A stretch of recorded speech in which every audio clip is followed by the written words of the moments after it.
Ya, kami sangat senang sekali bisa kedatangan teman-teman dari Untirta. Sekiranya apa yang bisa kami bantu. Baik Pak, terima kasih sudah menerima kita semua di sini, mahasiswa Untirta dari kelompok 4. Kami di sini bertujuan untuk mengetahui lebih dalam tentang perusahaan PT Banten Muda Kreasindo.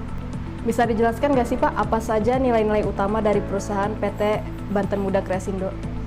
Terkait dengan nilai-nilai dari Banten Muda Kreasindo ini, bahwa Banten Muda Kreasindo ini memiliki produk bernama BM.co, dan BM sendiri itu adalah singkatan dari Bravery, Integrity, Educated, dan Manageable.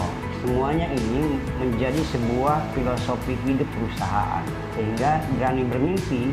Berani itu artinya berani bermimpi dan berani mewujudkan. Integrated artinya komitmen dan konsistensi. Educated artinya kita memberikan informasi secara terdidik sekaligus mendidik. Dan manageable, kita berupaya untuk melakukan segala hal-hal manajemen di sini secara terukur dan terarah. Itu yang melandasi perusahaan ini dijalankan dari awal pendirian sampai nanti. Selanjutnya Pak, apa sih fokus utama dari perusahaan ini? BMCO itu berfokus pada penerbitan media massa online. Kita lebih ke perusahaan pers, jurnalistik, produk-produk jurnalistik yang kita hasilkan.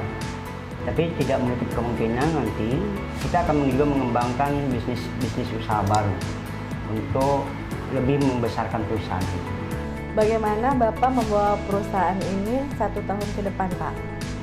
Kita punya misi yang pertama itu berkontribusi terhadap akses informasi yang luas bagi masyarakat dengan memberikan nilai edukasi terbaik melalui produk dan pelayanan yang berbeda.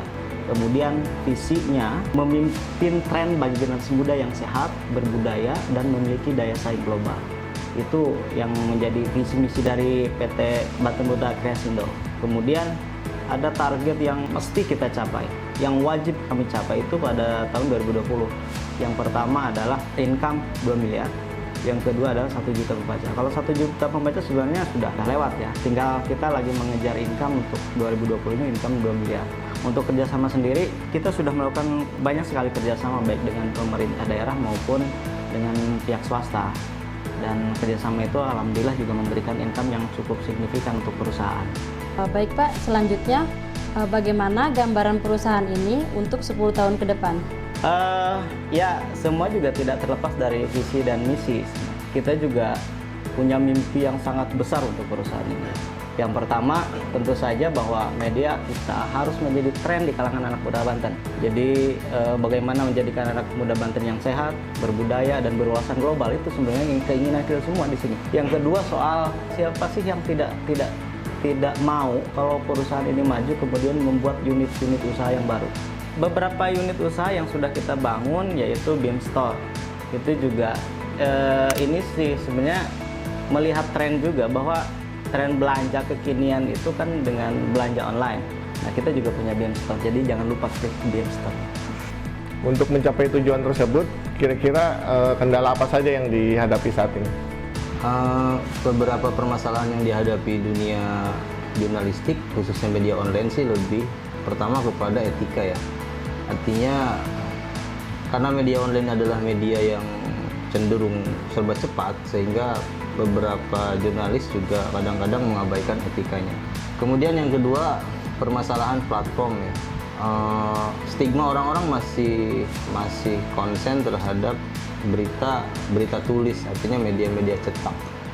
Beberapa pembaca masih menganggap bahwa media online tidak ubahnya seperti Facebook dan juga tidak ubahnya seperti platform media sosial lain, sehingga kepercayaan masyarakat terhadap media online juga ya meskipun sekarang cenderung baik, tetapi masih banyak juga masyarakat yang meragukan media-media online. Kemudian yang kedua adalah kecepatan ya. Beberapa media online biasanya kan dituntut untuk serba cepat.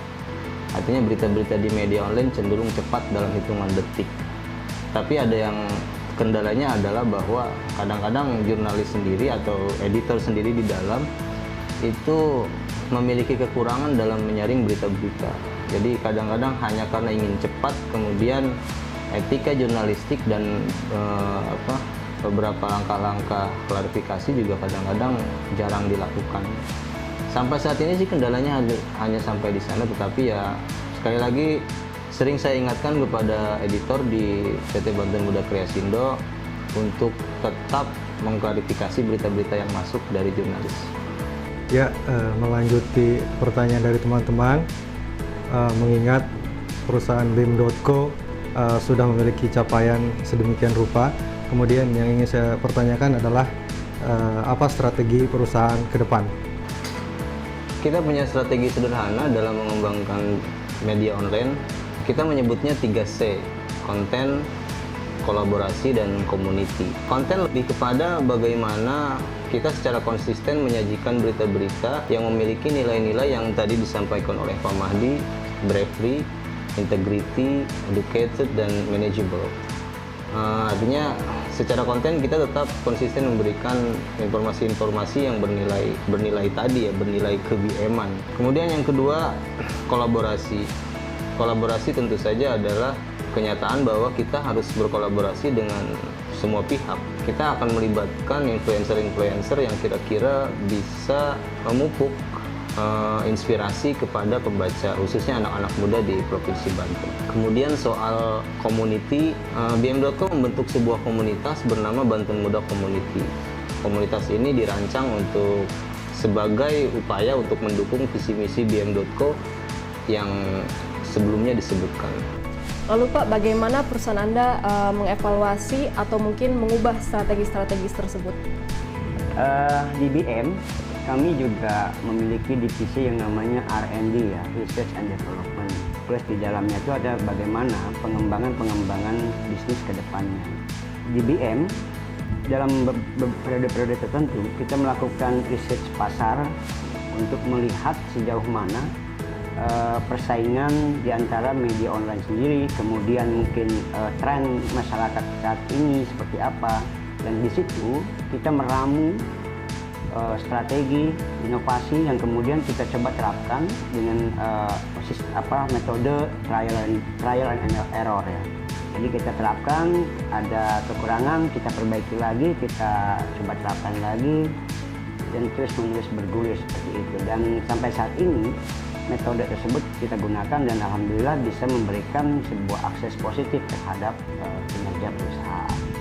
Baik Pak, terima kasih banyak atas segala informasinya pada kesempatan kali ini. Semua informasi ini sangatlah penting bagi kami selaku mahasiswa yang akan terus belajar. Kami sangat berharap agar kedepannya perusahaan Bapak ini akan semakin maju dan semakin berkembang melalui pencapaian visi dan misi perusahaan Bapak yang telah Bapak tetapkan.